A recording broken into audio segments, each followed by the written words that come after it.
चर्चा का विषय पहले की भांति एक ऐसे ग्रह के बारे में चर्चा जो हमारी ज्योतिष में वैसे तो एक बुद्धिमान ग्रह, एवं कह लीजिए व्यापार, बुद्धि, विवेक, चातुर्य, हमारे परिवार में छोटे बहन भाई इत्यादि का कारक ग्रह माना जाता है, वो है बुध ग्रह। देखिए, बुध जो ग्रह है वो अपनी मित्र राशि यानी सिंह राशि में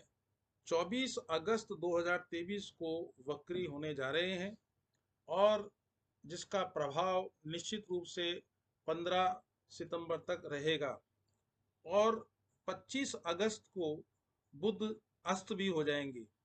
जो 16 सितंबर तक अस्त रहेंगे। एवं कह लीजिए कि 16 सितंबर को उदय होंगे। कहने का तात्पर्य यह हुआ कि 24 अगस्त से लेके और 16 सितंबर तक बुध का प्रभाव वक्री होने की वजह से और अस्त होने की वजह से कई ग्रहों पर या कई राशियों पर ऐसे प्रभाव देखने को मिलेंगे, जिससे संबंधित व्यक्ति मानसिक रूप से, बौद्धिक रूप से और आर्थिक लेन देन के मामले में अच्छे या बुरे रूप में उसका प्रभाव देखने को मिलेगा। अब प्रश्न इस बात का उत्पन्न होता है कि 25 तारीख को जब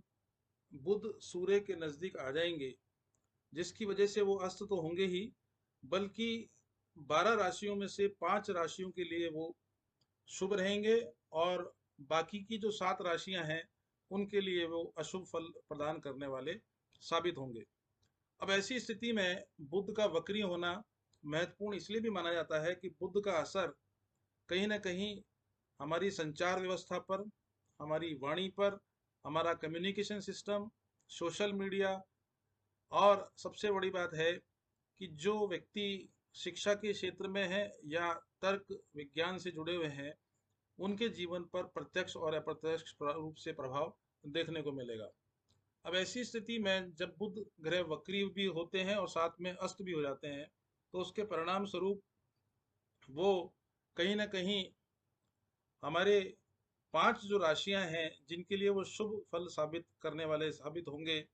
वो है मिथुन राशि, तुला राशि, धनु राशि, कुंभ राशि और मीन राशि। ऐसी स्थिति में इन पांचों राशि वालियों के लिए बुध का वक्री होना और साथ में अस्त होना कहीं ना कहीं सभी प्रकार से उन्हें लाभ प्रदान करने वाला रहेगा। खास तौर पे जो जॉब या बिजनेस से जुड़े हुए हैं, उनके आर्थिक जो मामला है उसके अंदर काफ़ी अच्छी तेजी से बढ़ोतरी देखने को मिलेगी। वहीं दूसरी ओर उनकी जो बड़ी बड़ी योजनाएं हैं, उनके क्रियान्वित होने के भी प्रबल योग देखे जा रहे हैं। और सबसे बड़ी बात यह है कि इन राशि वाले व्यक्तियों की तार्किक क्षमता, बौद्धिक बल और यहाँ तक कि उनकी निर्णय लेने की क्षमता भी निश्चित रूप से काफी प्रभावशाली सिद्ध होगी, जिसके वजह से उन्हें अपने समाज में, अपने स्थल पर, कार्यस्थल पर, एवं कह लीजिए कि व्यापार में उन्हें मान, सम्मान और प्रसिद्धि की प्राप्ति होगी।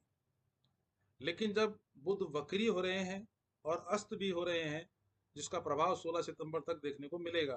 तो वो कई राशि वालों के लिए अशुभ फल प्रदान करने के रूप में भी उपस्थित होंगे। उनमें कौन कौन सी राशियां हैं? उनमें सबसे पहले है मेष राशि, दूसरा है वृषभ राशि,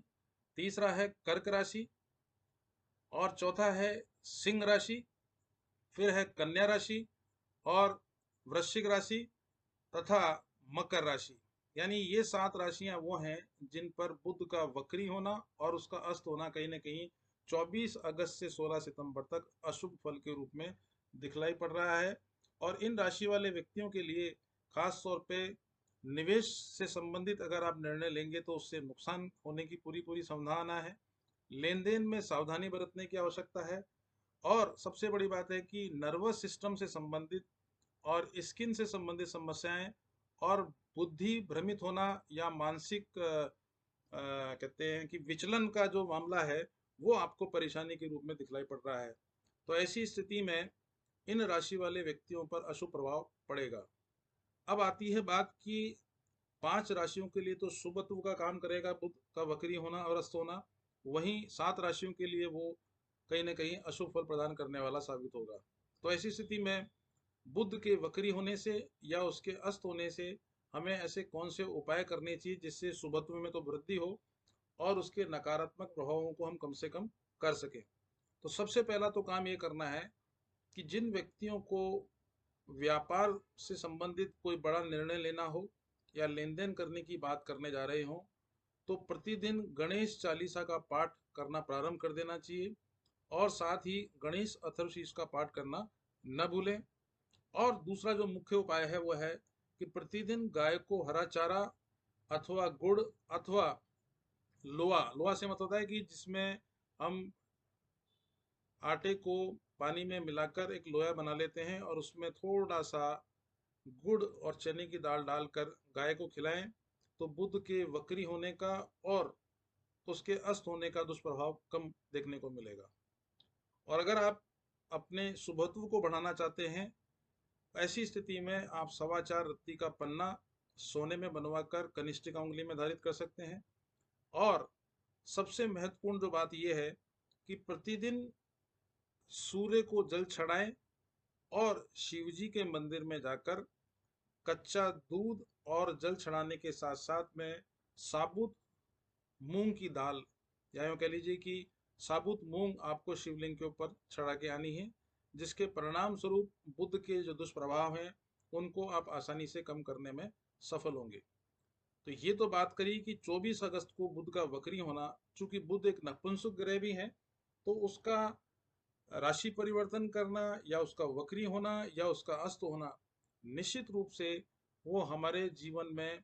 कहने को तो बौद्धिक स्तर पर प्रभाव डालता है, लेकिन ऐसा कहा जाता है कि मनुष्य की बौद्धिक स्थिति और उसकी जो मानसिक स्थिति है, अगर उसमें कहीं उतार चढ़ाव देखने को मिलता है तो जीवन में कहीं ना कहीं उसके द्वारा लिए गए निर्णय उसके लिए नुकसानदायक साबित होते हैं। और अगर वो शुभत्व की स्थिति में होता है तो वही निर्णय हमारे लिए जीवन में सुख और संसाधनों की अभिवृद्धि करने में सहायक होता है। आज के लिए तो इतना ही पर्याप्त है। नमस्कार।